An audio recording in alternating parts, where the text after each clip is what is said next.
So moving on to the next question. Udaya, would you like to start? Yes, yeah. So yeah, the question is there. So what I did is, as a part of my PhD thesis, so I did my PhD on Tamil typography. So I looked at the Tamil script, how it actually evolved over a time, especially from the point of the tools, the writing tools and the mediums used in the historical context. So how that actually shaped the letter forms. So I was primarily looking at the palm leaf manuscripts and also the early letterpress printing. Of course, the archaeologists, epigraphists, they were also kind of studying the evolution of letter forms, the script to say. So my study was kind of an extension of what they have already done it. So they've already prepared an evolution chart as to how the script has evolved over a period of time. So my understanding, so that they were mostly or based on the stone inscriptions. Yeah. So the archaeologists primarily deal with the stone inscriptions and also the metal inscriptions. So I was looking at the other mediums that existed during those times. So that was my research. So when I was doing the research, and then I found that there was less literature on the nomenclatures of the Tamil script. So that's when I tried to kind of build on the existing literature. So it's not that I completely created one. There were some already existing nomenclatures that were there. So I kind of added on to that and built upon the existing one. Next slide, please. So I came up with several terms and on anatomical, by understanding the anatomical features of the letter forms. So I also tried to group them, and these were also based on the understanding of the writing system and also the visual structure of how the script is, and also looking at the various mediums, how it's represented. So this is just one example, the one slide which kind of shows you this A, K, P, and so there are, of course, there are several other anatomical features have been identified. So this is just one example that I wanted to show you. So next slide, please. So, so there was also a study on the joineries and the number of strokes, and also grouping them, all of the details which are found in similar letters. So all these exercises were also done as a part of this nomenclature. Yeah. So. Yeah, thank you. And to Sumanthri. I think she'll talk about Sinhala. Yeah. Well, of course, Aadarsh, yeah. So, like Udaya, so when I started looking at, so the in case if you all didn't follow the question, so how did we develop the nomenclature? Was actually like Udaya again till up to the 16th century, only the letter, the chart was identified even for Sinhala. So obviously, if you wanted to talk about the letter forms, nobody knew about it because it was only found in the whole epigraphic or paleographic studies or archaeologicals, that type of aspects. So since we were talking, we had to start looking at typography, which is also like after the introduction of the printing press. So that's the place where I started digging in. So because even for me to come up with a nomenclature, it was important to figure out, okay, what are the letters? How does it work? So, so what I did is my samples were mainly from newspapers. So I basically lived at the National Archives. And I've looked at newspapers, and so of course before newspapers I had to look at books as well. So from the printing press, so the first 2 centuries we're looking at books, Bibles, where we have the Sinhala typefaces found. On the left hand side are examples of that. So it's actually, if you look at sample 1, 2, so 1 and 2 is actually the same typeface, but in 2 different sizes. We have, of course, all these examples. What happens is after the typefaces, so I've actually taken a small sample of the letters that covered the most number of letter features, which is not actually at this point, I had not identified the root letters, but simply letters that were quite evidently different.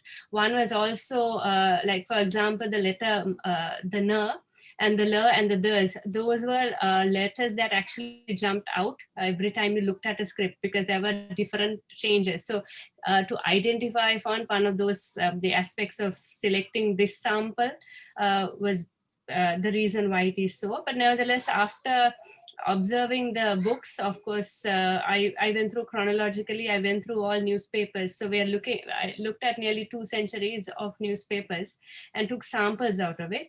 And if you move on to the next slide.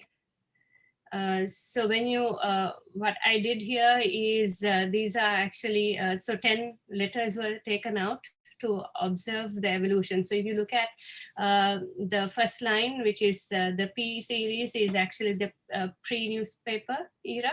And then the E series is actually from the newspapers. And then the modern is after the digitalization of the typefaces. So these are actually, in another sense, is like a chronological development of each of these letters.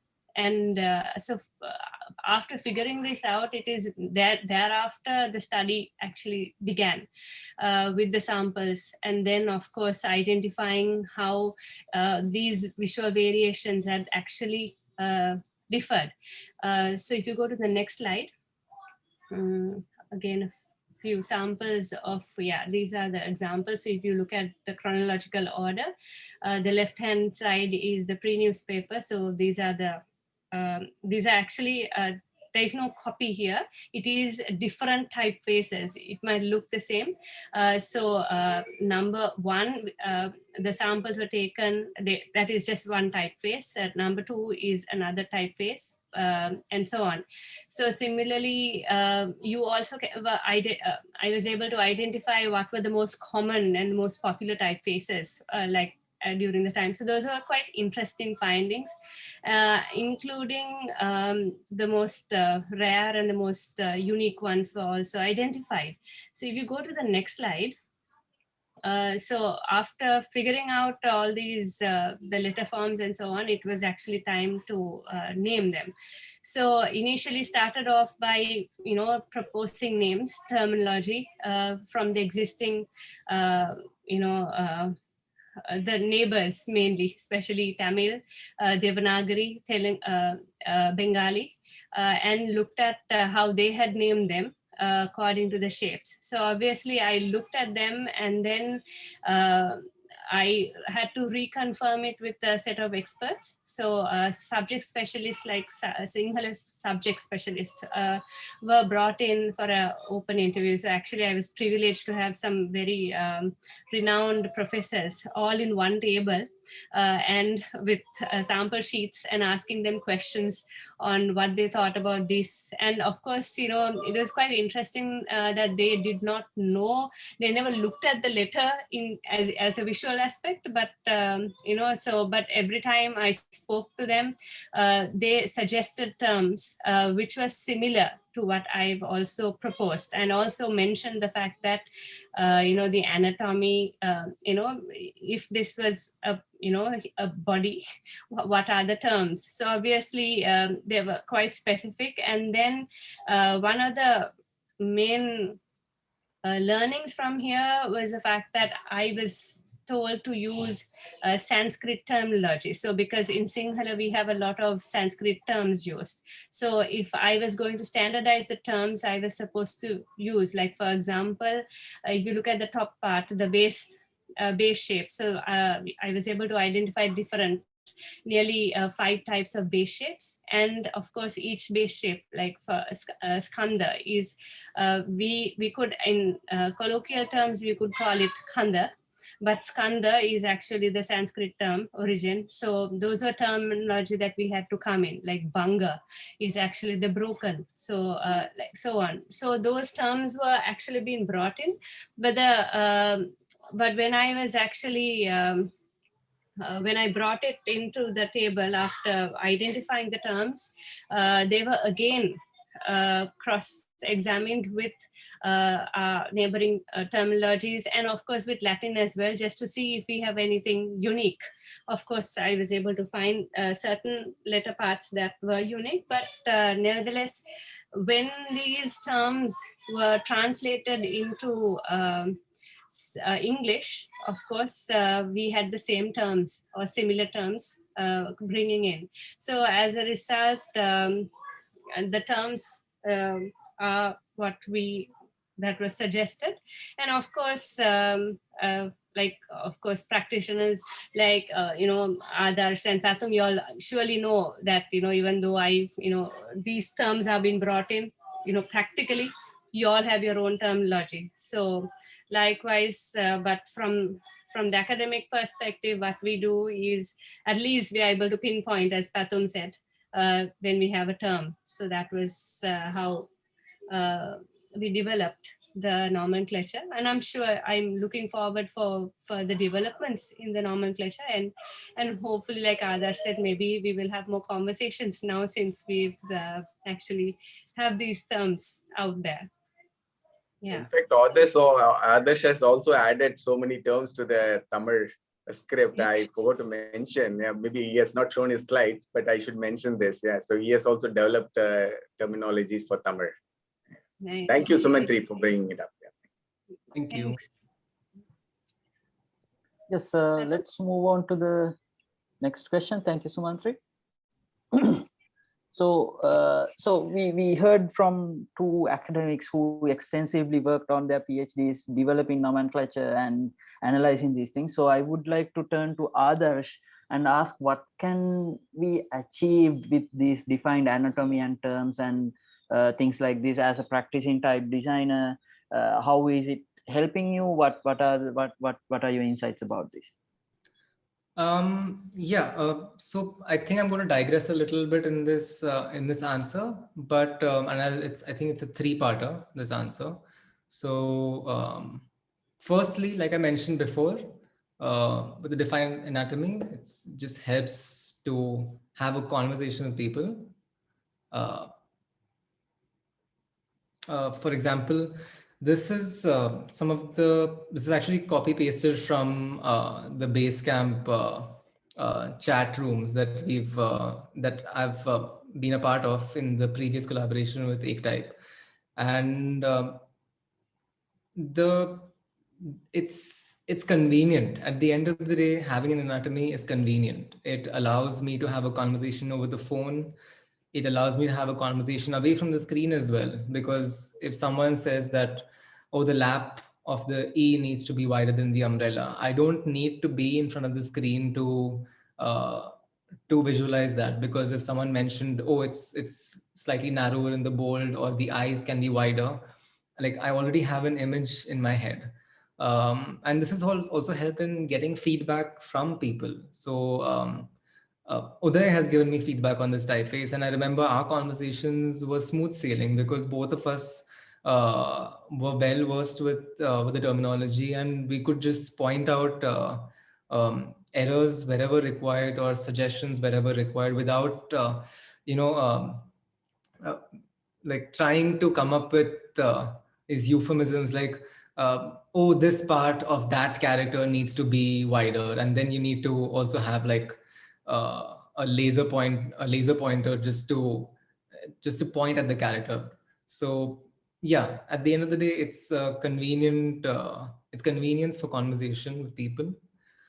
And it's also a conversation with our own, with other typefaces, with our own history.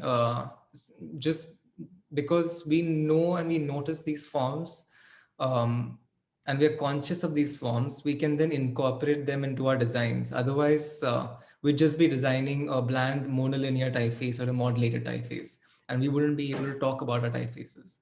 One such example is a typeface I'd designed earlier in the year, which is called Lokium. And this is not a traditional typeface. It's not, by traditional, I mean, it's not a conventional modulated or a monolinear typeface. And the reason for this is I wanted this to be an exercise in being hyper-referential in my practice. What can I reference and how many references can I pour into a typeface? Of course, the typeface needs to be usable. It needs to be a cohesive unit. But it was an attempt at creating my own Frankensteinian monster. And if you can see like the references, for example, it even references Frutiger's, I would say, failed Tamil typeface from 1972, and sort of irons that out to it. use that within a display context. And uh, while it may not be appreciated for text, I still feel like a call out to the error of history would have been a nice Easter egg within this typeface. Similarly, like the entire typeface is modulated, which is according to a lot of text type convention. The simplified forms are echo palm leaf manuscript texts, and the wide forms and the curve tension is borrowed from street lettering. I also found some way to incorporate a really cool ornamental drop caps from an old magazine from the mid 1900s. Um, yeah, uh, in a similar vein, just like how I tried to converse with history in the previous project. With this project, which is called Anek, I mentioned this before. It's a variable typeface at Ek type, and this again references the plural forms from street typography. So if I can just call your attention to the condensed and the wide, if you see the tails on the condensed don't have a tail that descends, but the wider ones do. And that's because forms in street typography, the wider forms, you just have more space. So you have more room to navigate and to draw a much more drooping tail. Whereas when you're designing condensed typefaces, you're looking to use space more economically. Also note the E sign at the top. And again, in the condensed forms, this is a much more simplified form. Again, now you won't find any of this in in historical models, and thank God for that. I mean, this is it's it's good that we don't have well set historical models, so that we can experiment a lot more freely. We're not beholden to these invisible rules of typography, the Latin script is. This is another little shot of just the various structures that are inspired from street typography. If you can notice the R and the Nu, the little three like structure. I mean, you won't find that in typefaces, but you'd find that in street. It's almost everywhere in street typography. So this was an homage to street lettering in a way. And most importantly, I find that defining an anatomy allowed me to cultivate my own method for typeface design. And this is because I'm much more aware now about the specificity of Tamil type. Um, so this is, so last year I had a project from Peter Bilak at Typotech, and I submitted a timeline to him, and my timeline was a linear, like just like all timelines, it was a very linear timeline. And where I had root letters first, then I would design recurring letters, then I would complete the glyph set, I'd add symbols, add space, and I'd gone. And this is what most aspiring designers are presented with, this linear model of type design. But I'm afraid this is the ideal. I'm afraid this is what the reality is. And the reality is far more recursive, iterative, and to be honest, and it's just a much more back and forth and mildly frustrating process. I am not, I still love type design, but it definitely can get grating when you don't have a good process. So what I noticed in my process with the previous projects was that one factor always caused recurring changes, which was spacing. And for people who are close to me and who know me, I think spacing is one of the most uh, essential elements of typography. As you can see in the number of blogs and articles dedicated to spacing in Latin. You know how important spacing is for a readable typeface. And the problem when people design a typeface they're not familiar with, or sorry, a script they're not familiar with, you end up fetishizing the form. You end up drawing the most beautiful form on the screen, but you lose context. You never look at how those forms read on the page. And when the moment you put those forms on the page, you need to understand that it needs to be well spaced. That's how the forms need to have some rhythm.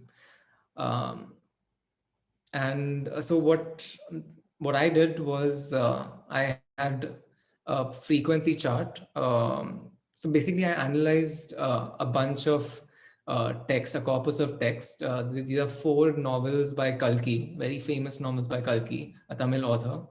And I isolated the frequency of each recurring glyph in this corpus of text.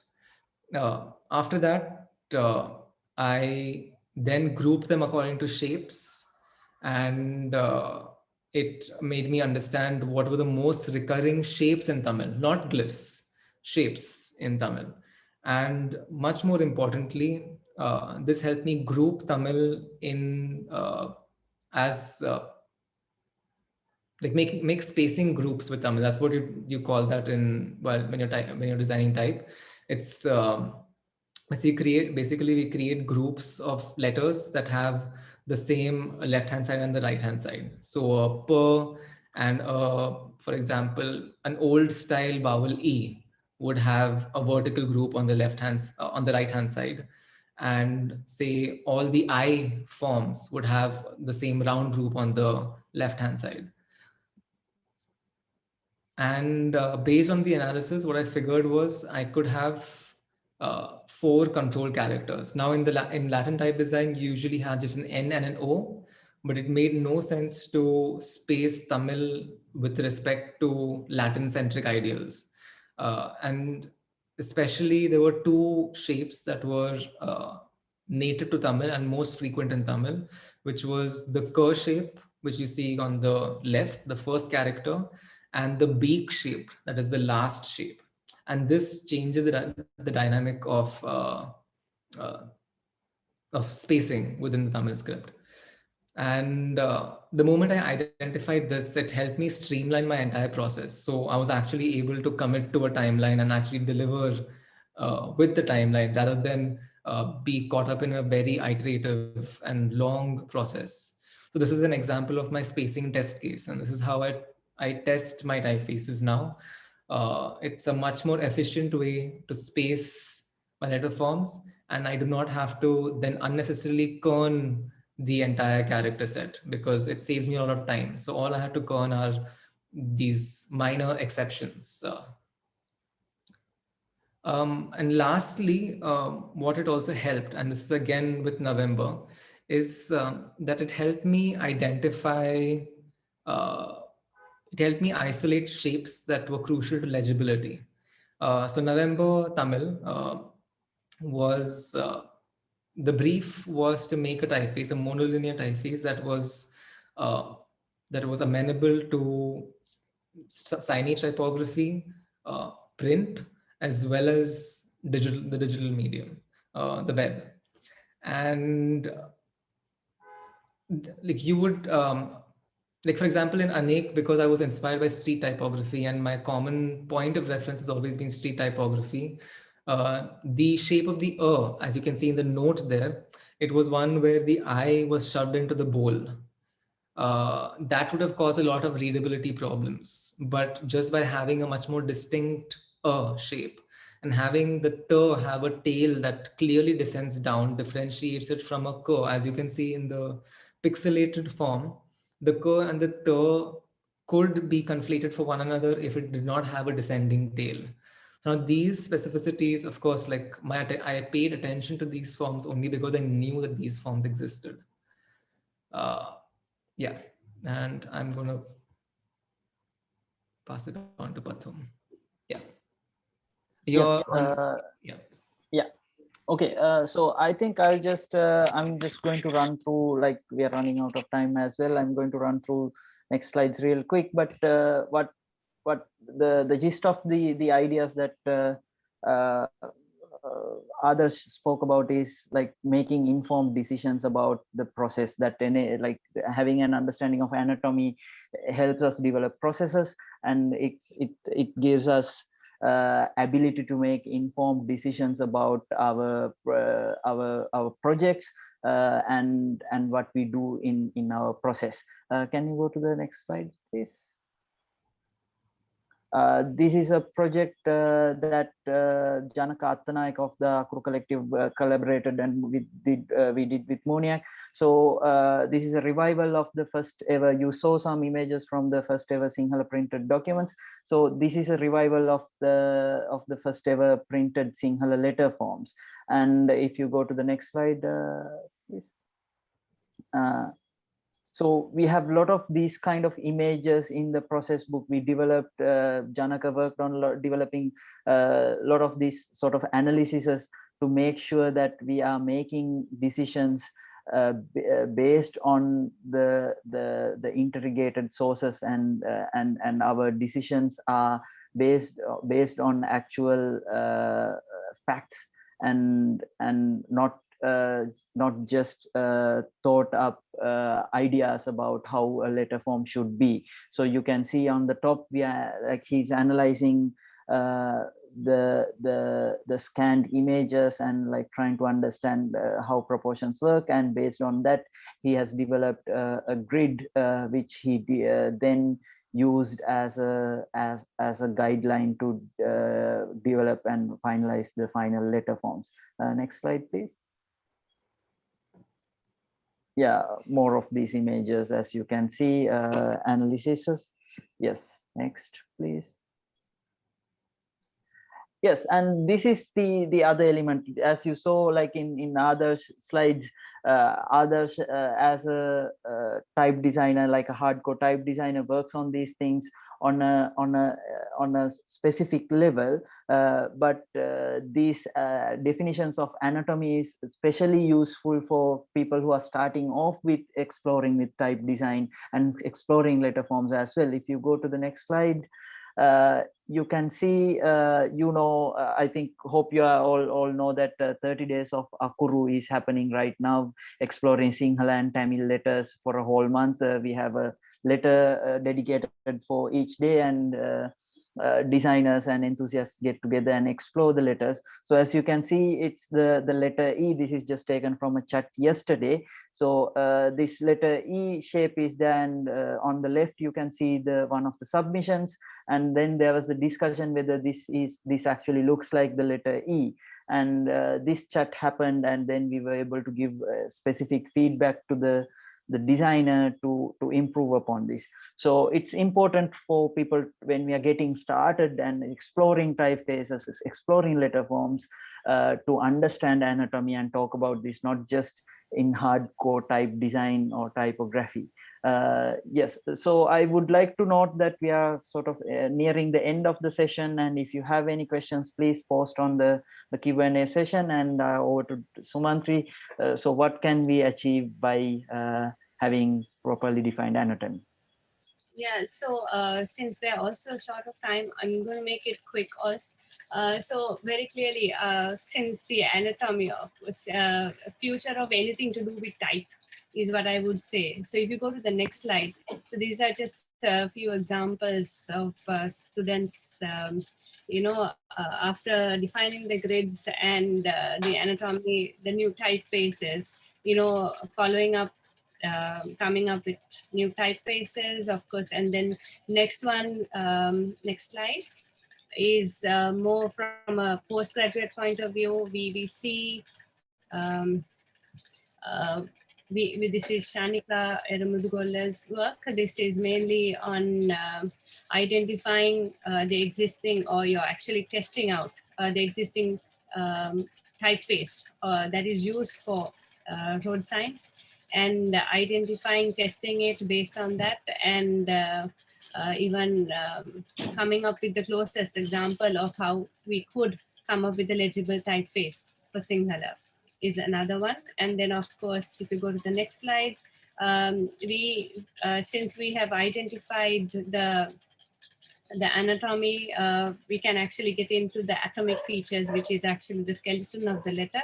So you play around it, and then you can also think about what you can do around the flesh. So if you go to the next slide, these are examples of another study that was done mainly on newspaper titles, early newspaper titles, which right now we don't see them at all. So because of the introduction of new technology, but whereas there's so much to learn from history when it comes to, bringing those back. So since we have identified the anatomy, this is another study that has actually helped to identify the type of display typefaces. If you go to the next slide, this is a summary of